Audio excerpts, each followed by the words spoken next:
I don't think it's possible for them to build another bridge. They got too many problems. An exclusive interview with billionaire ambassador bridge owner Matty Maroun. That's why they can't build one, unless they cut me off. Tonight, despite a failed effort to approve Proposal 6, this bridge is my bridge and no one else's. Maroun vows to keep fighting to stop the governor's public bridge to Canada. You're selfish. It's about Matty Maroun, and let him rot. That's the propaganda. The billionaire, of few words, has plenty to say about politics, his abandoned train depot, and his future. If I was dressed up in the American flag, everything would be fine. I am the American flag. Tonight on Let It Rip, we begin with one of the richest yet reclusive men in Michigan. He rarely grants interviews, but tonight, billionaire bridge owner Matty Maroun is not holding back. Not about his bridge, not about all the property he owns, and not about his intentions. Matty Maroun spoke exclusively to Fox 2's Charlie LeDuff. You were trying to stop a public competing bridge. You lost. You spent a lot of money. You now have a war with the governor.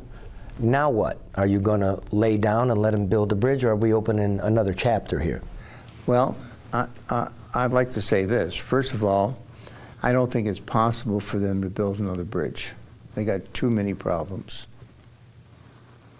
Too many problems. They're almost insurmountable. So why spend $40 million fighting something that they can't build anyway? Well, I just don't want them to mess our bridge up. I want to have our own right-of-ways, which were guaranteed, I thought. But maybe they aren't. I don't know. You've been accused that those ads were misleading, that the governor says all costs will be covered by Canada and our contribution will come out of the tolls. And you're saying that's not true? Well, it's not true at all. How do you say when you borrow $500 and they're going to take it out $5 a week out of your pay, that it's free? Would you say that was free? Well, I would say if you're going to loan me the money and you're going to pay me back through the tolls, I would say it's almost free. But the tolls are your wages. That's right. We're not going to make a nickel off the bridge for 50 years, but it's not going to cost us a nickel.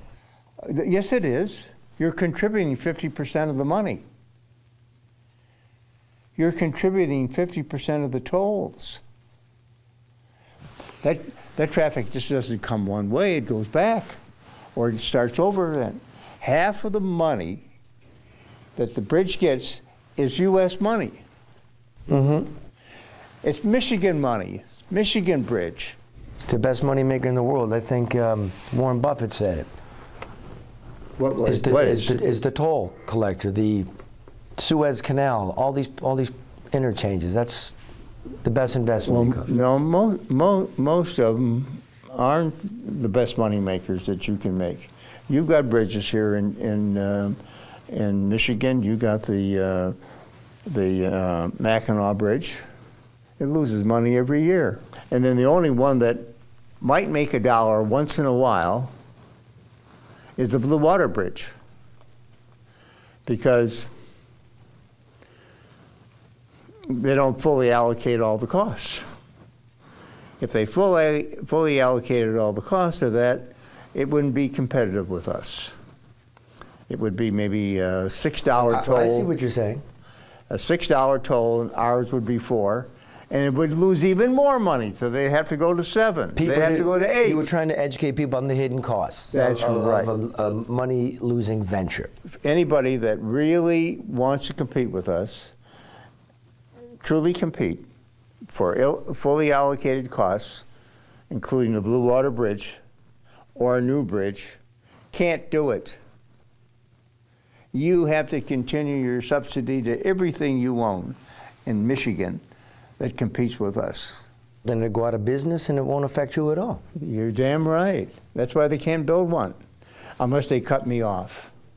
Cut off your traffic routes. That's right. So you're not worried about the competition, you're worried about access to your bridge? That's right. Who are you more worried about, the American taxpayer or Matty Maroun Enterprises? Our country, in my book, always came first. In my trucking in the bridge. In anything that I have, I love my country first. It gives me the opportunities, otherwise I would never have them. When I was tossed in jail without one word from my mouth, I was so tickled that I lived in the United States that the courts let me out. I didn't dangle there.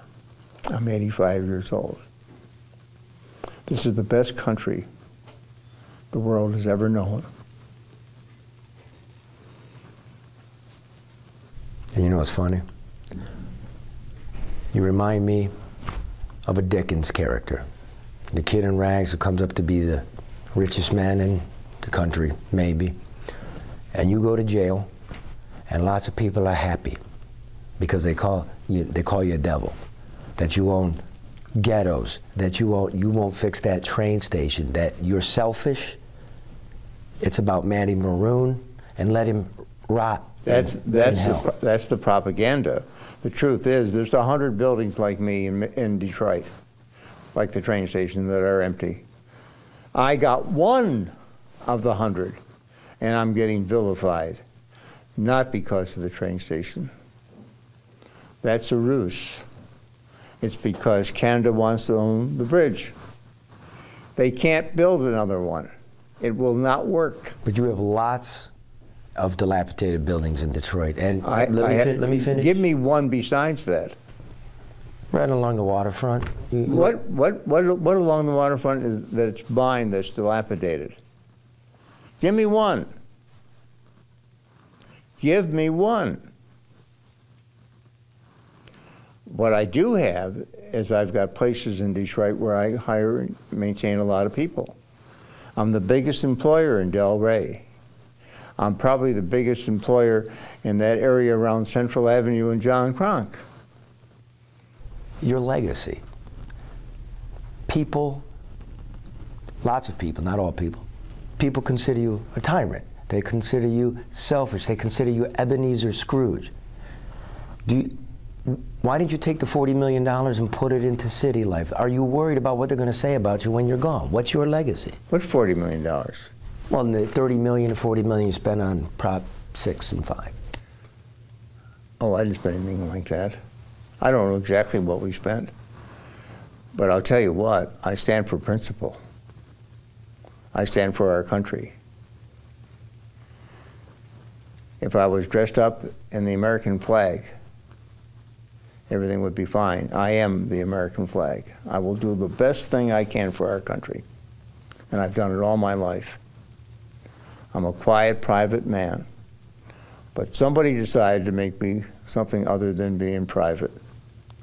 I didn't. I went through 80 years without being anything but Matty Maroun. And now you're? Now I'm being vilified for the last 5 years or so. Do you have a tail? No. You don't have horns anywhere? Nothing. I do a good job. I love people. I try to do my job all the time. I'd rather be private, rather be liked than